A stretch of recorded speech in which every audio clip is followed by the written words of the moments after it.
The moment. There is a distinct architectural tension to the sky over Paris on this mid-June day. It is a classic, busy diplomatic moment. Gemini season thrives on the handshake, the communique, the endless exchange of communiques, but the energy surrounding this G7 summit is far from light.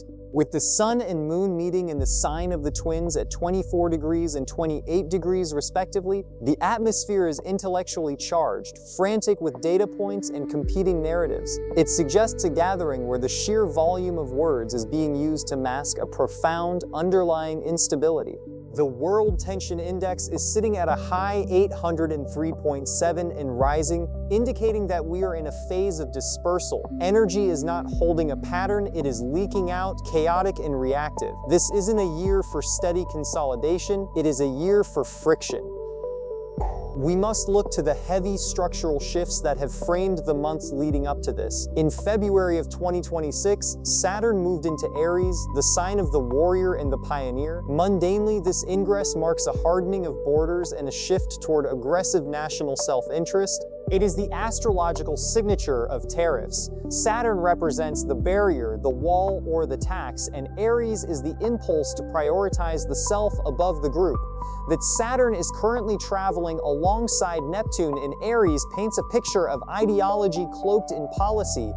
The tariff pressure from the US isn't just economic, it's being framed as a moral or nationalist necessity, blurring the lines between hard reality and political theater. At the summit itself, the chart for the moment shows Mars in Taurus, stubborn, slow to move, entrenched in the material world, sitting high in the sky near the midheaven.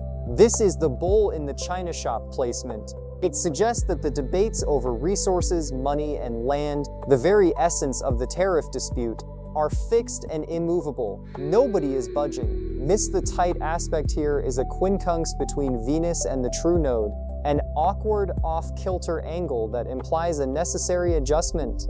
Diplomacy is straining to find a path forward, but the mechanism is jammed. The diplomatic niceties are there, but they don't quite fit the destiny of the moment, creating a sense of forced politeness that barely conceals the grit underneath, what it touches. When we look at how these volatile skies land on the Fifth Republic of France, the picture sharpens.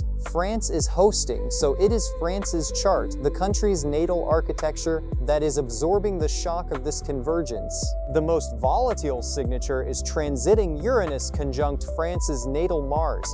Mars in a mundane chart rules the military, industrial action, and the active expression of national will. Uranus is the disruptor, the lightning bolt. When these two collide, the status quo dissolves instantly. For France, this suggests a period of intense labor unrest or sudden shocks to the industrial base. Leading up to the summit, we are likely seeing strikes, transport shutdowns, refinery blockades, the classic tools of French protest used to leverage the state against foreign pressure. The government is caught off guard. The usual channels of control are breaking down. Simultaneously, transiting Pluto is squaring France's natal Jupiter. This is a heavy, suffocating pressure on the nation's wealth and its expansive philosophy. Jupiter represents banking, international trade, and the openness of the market. Pluto represents transformative power and the debt collector. The US tariff pressure hits this exact signature, a foreign power acting to strangle and fundamentally reshape France's economic growth. It feels like a financial chokehold. The government is being forced to confront the reality that its post-war economic assumptions are being dismantled. There is an interesting attempt at mitigation in the transits, though. Transiting Venus is perfectly sextile France's Mars. This is the white glove treatment. The French administration is deploying every ounce of its legendary diplomatic soft power, its culture, and its charm to try to seduce or soothe the aggression directed at it. They are trying to fight a fire with flowers.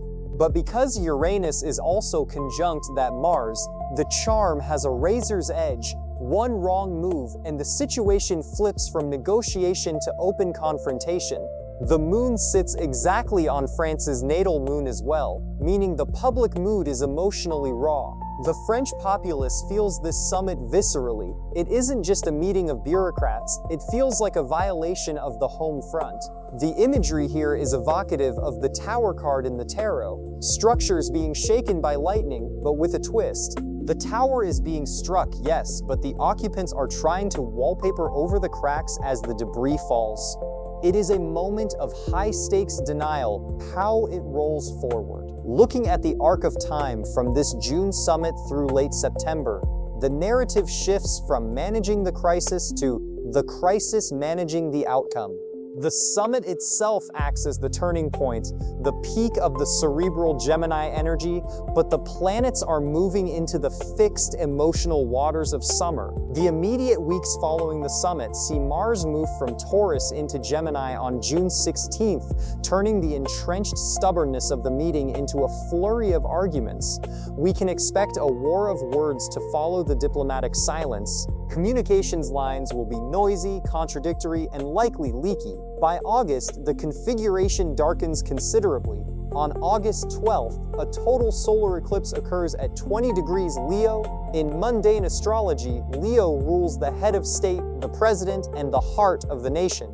An eclipse here is a shadow over the leadership. The decisions made or the compromises avoided at the June summit will directly imperil the standing of the executive.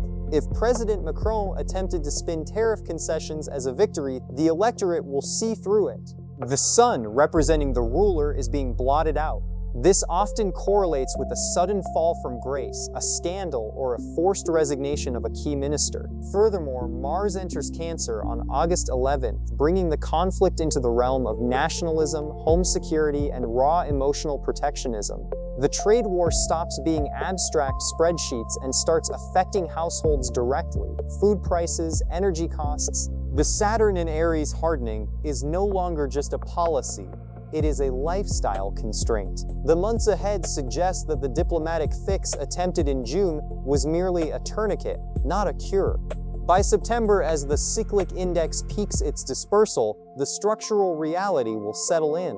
The old alliances are drifting into new, more transactional arrangements. France, and by extension the EU, will realize that they cannot charm their way out of the new hard boundaries being set by the US and others. They must build new structures, leaner and perhaps less idealistic, to survive. Summary. This G7 summit captures a volatile collision of aggressive new protectionist policies and a diplomatic establishment scrambling to adapt, characterized by a frenetic intellectualism that masks deeper structural fractures. Key indicators point to sudden industrial unrest in France, strikes or transport disruptions, attempting to leverage the state, driven by Uranus conjunct France's natal Mars. We also anticipate a profound economic squeeze on French trade and banking sectors from US tariff policies, manifested by Pluto square France's natal Jupiter. A rapid escalation of rhetoric is likely following the summit, turning negotiation into noise. As Mars moves into mutable Gemini, this instability extends to the French executive or a cabinet reshuffle by late summer, triggered by the total solar eclipse in Leo on August 12th. Ultimately, the hardening of trade barriers and national borders becomes a permanent fixture of economic life, confirmed by Saturn's long-term transit through Aries. The architecture of the Western Alliance is being retrofit for stormier weather, and this meeting marks the moment the blueprints stop matching the ground reality.